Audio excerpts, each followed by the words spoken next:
Il ne faut pas réveiller le pitchounet. Le pitchounet. Le cagonis, c'est le petit dernier de la famille, c'est le cagonis. Le dernier qui est né. C'est celui-là. Voilà. C'est pas le cagonis de la famille, on va dire que c'est Junior. Voici Vincent Ferniaud. Junior, comment ça va? Junior, ce matin, moi ça va là. Un grand chef à tes côtés. Allez, là je vous demande d'applaudir Jérôme Hérault, qui est un grand chef local, qui nous a fait l'amitié et l'honneur d'être avec nous aujourd'hui. Il n'est pas venu seul, Jérôme. Il est venu avec un copain, un très beau représentant de la faune maritime et locale. Oh, mais c'est un loup, fais attention. C'est Gérard le loulou, bien sûr, il est là. Regardez-moi ça, un bar de ligne absolument super. Alors, Jérôme, bar ou loup alors? Alors, bar de Méditerranée pour celui-là. Sinon, le bar, on en trouve en Atlantique, toute la Méditerranée, mais sur la Méditerranée, on appelle ça le loup. Tu sais pourquoi? Je suppose que ça chasse en meute. Ça chasse en meute et c'est vorace, donc les anciens disaient c'est un loup. Voilà pourquoi. Voilà, c'est un loup parce qu'il avale les anchois, les sardines. Précision. Et on va le faire avec des coquillages, c'est ça? Oui, alors j'ai fait un petit mariage, j'ai rapatrié quelques coquillages d'Atlantique, moules et coques. Et comme on est en Méditerranée, moi j'adore le fenouil, cru et cuit, petite tomate cerise, le citron, les citrons de Vence, non traités, de Vence, magnifique, du jardin, oignons, échalotes, l'anis étoilé.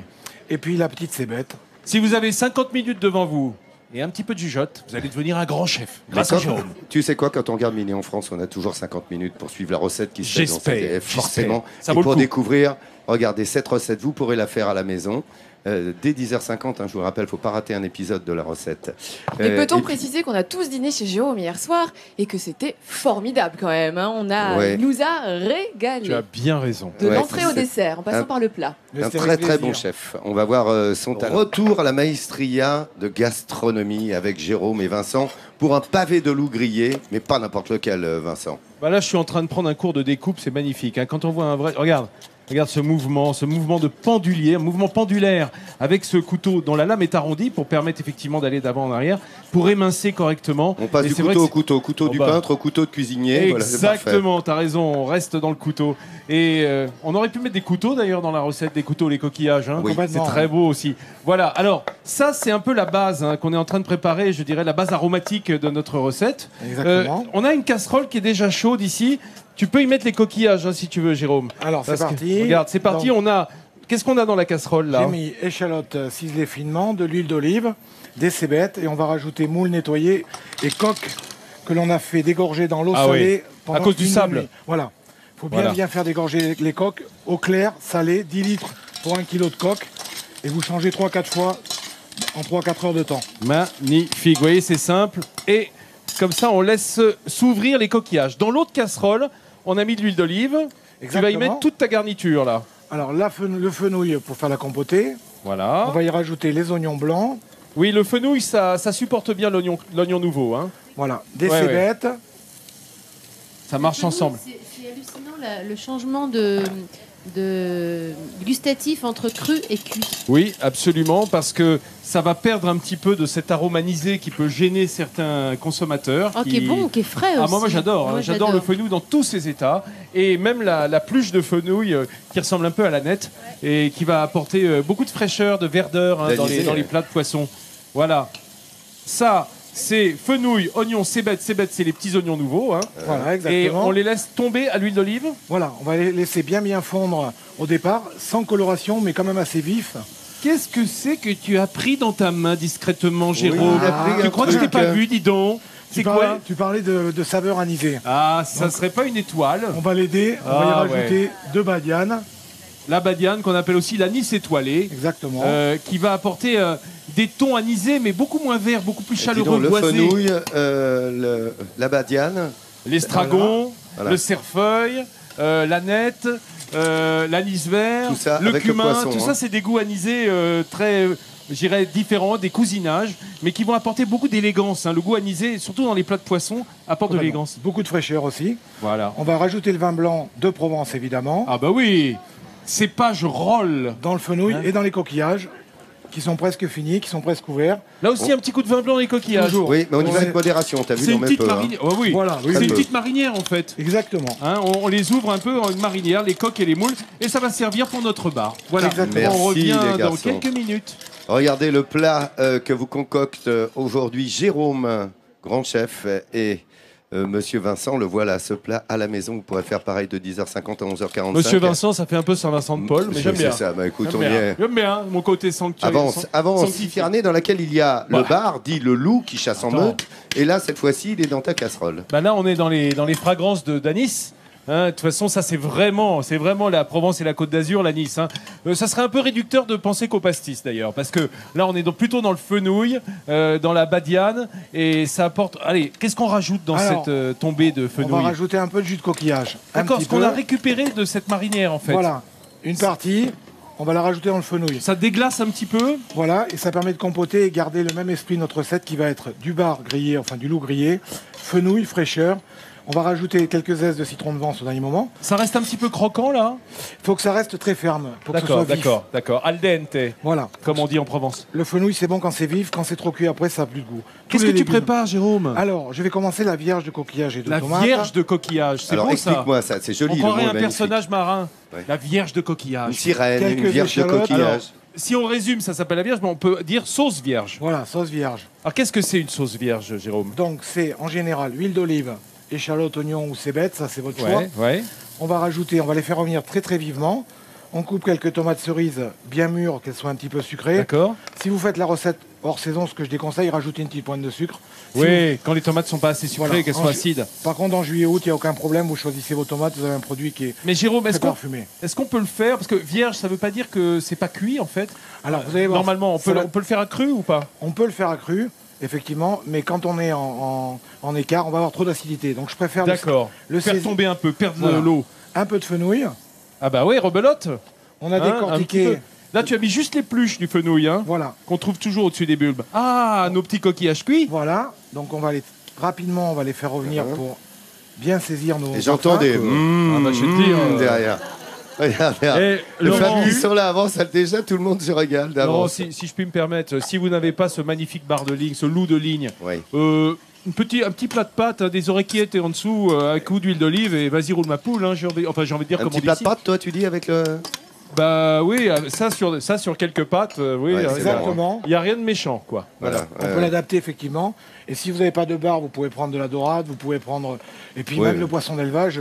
Malheureusement, un jour, on aura des problèmes pour avoir du poisson sauvage. Donc, oui, on le sait bien. Il y a des poissons d'élevage de très bonne qualité. Et de meilleur en meilleur. Voilà. Oui, on fait attention maintenant.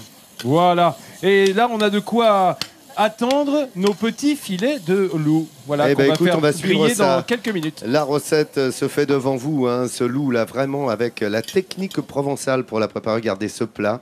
Depuis 10h50, il se réalise sous vos yeux, en direct évidemment, pour midi en France. Ce loup de Méditerranée.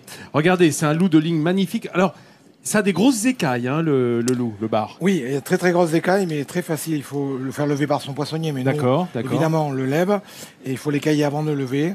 Et ensuite, il faut désarrêter. On a une petite pince à désarrêter. Montre-moi à quel endroit on retire les arêtes dessous, s'il te plaît, Jérôme. En général, c'est dans cette partie-là. Elle a mis juste au-dessus du milieu du filet, là, sur le flanc. Puisque le poisson étant un poisson bilatéral, on le retrouve dans cette position-là. Il est bilatéral, celui-là. Ah oui, parce que c'est pas un poisson plat. Ce que veut dire Jérôme, les poissons plats, effectivement, ils sont, on va dire, posés sur le fond. Voilà. Donc ils ont une forme où les deux côtés sont sur le dessus. Donc là, vous avez normalement l'arête centrale. On passe le couteau ici. Hop, c'est pas très clair ce que je dis ici. Si, très clair. À peu près. Bon. Les deux filets sont au-dessus. Là, vous avez des arêtes. Mais 4 filets. Oui, il y en a 4. Il y en a 2 en dessous, mais ça compte moins. Voilà. Alors on va démarrer la cuisson côté peau. Directement, côté peau, on va l'augmenter un peu. Oui, tu sais, je voulais pas être violent avec ce loup qui se prélassait mollement au soleil de midi. Voilà, les poissons, comme les viandes blanches, il faut les câliner quand on les fait rissoler ou griller. Toujours. Regardez, là ça part, donc ça commence à chanter. Alors ça, exactement. Ça se contracte un petit peu. Parce qu'il est très très frais. Sachez que si vous allez à la pêche au bar un jour, et que vous prenez votre bar... Faut le pêcher pas trop frais, quoi. C'est pas ça. C'est qu'il faut le pêcher, vous allez le lever, et dans votre poêle, quand il va être extra frais, il va se rétracter. Voilà. D'accord. Mais ça, c'est un bon signe. D'ailleurs, il faut le faire rancir un peu, souvent, 24 heures. Comme la viande, exactement. Faut le faire rancir et encore bien plus avec les poissons plats dont on parlait. Oui, alors la sole, il faut attendre, tu sais qu'elle remonte un peu. Absolument. Ma mère me montrait ça, c'est tac, enfin, dès que la mer remonte, la sole remonte avec. Voilà. T'as raison. Bravo, t'as raison, Lolo. Tu nous regardes. Quel grand pêcheur. Mais tu sais quoi, je pêche comme un dingue, j'adore ça. Ouais, je sais que t'adores ça. Voilà, alors dès qu'ils sont un petit peu contractés comme ça, on les retourne. On va les retourner une fois. C'est la fameuse cuisson à l'unilatéral des deux côtés. Des deux côtés, mais nous on le fait à l'unilatéral. Hein. Sur un poisson plat, c'est plus dur, Lolo, oui. Puisqu'il n'y a qu'un côté qui est des deux côtés à la fois. C'est le grand truc de midi en France. La cuisson à l'unilatéral des deux côtés, c'est notre grande affaire. Il faudrait que je retrouve les images quand même de ce chef qui avait créé cette recette. La cuisson à l'unilatéral des deux côtés. J'ai compris. Un génie de la cuisine. J'ai compris. C'était des coquilles Saint-Jacques au Havre. Oui. Merci. On ressortira les images. Voilà, on repart sur côté peau, parce que je trouve que ces poissons-là, qui sont pas très gras, comme les poissons, comme le saumon, qui sont très épais, l'idéal c'est de prendre son temps, de le cuire côté peau, laisser remonter la cuisson à l'unilatéral. Pour le coup. Et au moment d'envoyer, quand il y a la famille, on passe un petit coup au four. Voilà, sous le grill, enfin sous la salamandre, de manière à juste saisir au dernier moment. Il ne faut surtout pas surcuire les poissons, parce qu'il n'y a plus d'humidité et il n'y a plus de matière grasse à l'intérieur. Et notre compotée, elle va bien? Parfait. Donc là, elle est pratiquement cuite, fondante, mais elle reste vive. Hein. Oui, vive, j'aime bien. Vive, ferme. C'est ce que j'aime. Et la vierge au coquillage, elle est prête aussi. Il n'y a plus qu'à dresser, chef. C'est parti. Et se régaler, évidemment, depuis 10h50, je vous le rappelle, parce que ça commence à 10h50 midi en France. Regardez, cette recette, eh bien, elle se fait devant vous avec les conseils des plus grands chefs, évidemment, pour la réaliser vous-même tout au long de l'été. Du bar. Vous m'avez donné faim, hein. Avec toute cette marche, toutes ces balades. On va tout de suite regarder le chef Jérôme à dresser. Qu'est-ce que tu fais, Jérôme? Attends, alors, il va dresser, mais tu vas nous expliquer avant comment le process de la recette. Bah oui, ça, je suis d'accord. Je suis d'accord. Si vous avez un peu suivi, là, il est en train d'émincer. Regardez comme c'est bien fait. Les fenouilles, c'est pour faire la compotée de fenouilles, hein, avec des oignons nouveaux, avec de l'oignon blanc, tout ça un peu dans l'huile d'olive, toute cette tombée. Là, on fait une petite marinière avec échalotes, cébettes, huile d'olive. On y met nos coquillages qui ont bien dégorgé, hein, les coques, parce que attention au sable, et les moules qui vont avec. On fait une petite marinière, un petit coup de vin blanc dedans. Et là, c'est la compotée de fenouil et oignons avec un peu de cébettes, ces petits oignons nouveaux, là, tout verts, dont on met les tiges, qui apportent beaucoup de verdeur, beaucoup de printanier dans cette recette de bar. Un petit peu du jus des coquillages, un petit coup de vin blanc, et hop, c'est la sauce vierge à la tomate. Là aussi, dans un fond d'huile d'olive. L'huile d'olive est omniprésente, on s'en doute.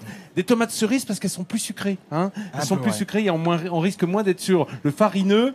Parfois, les tomates peuvent être un peu farineuses quand elles sont très mûres, les grosses. Et puis, on ne risque pas surtout d'avoir cette acidité un peu gênante. Alors, voilà. On a notre sauce vierge, là encore, dans laquelle on va introduire les coquillages qu'on a décoquillés. Notre petite tombée. Il ne reste qu'à sortir nos pavés de loup que l'on met sur la peau, dans une huile bien chaude. Et quand ça se contracte, quand il fait « Ouh là, le beurre est un peu chaud », c'est le moment de le retourner. On le met sur le côté de la chair. Et on déguste. Et le plat, voilà. Et on a avec nous... On a Johnny. Ah oui, Johnny est venu... ça va, Johnny? Avance, Johnny. Avance. Alors, en fait, il passe l'hiver en Suisse, mais l'été ici, dans la police municipale. Et il y a les deux Pascal. On a Pascal et Pascal. Allez, venez goûter, messieurs. Vous pouvez goûter. Les gars qui sont en vacances, des Laïciens en vacances ici avance. Regarde-moi ça, mon Dieu. Régalez-vous, les amis. Les Pascal et Johnny. C'est bon, Johnny? Ouais, ça doit être bon. Vous savez quoi? Parce que il est bientôt midi en France.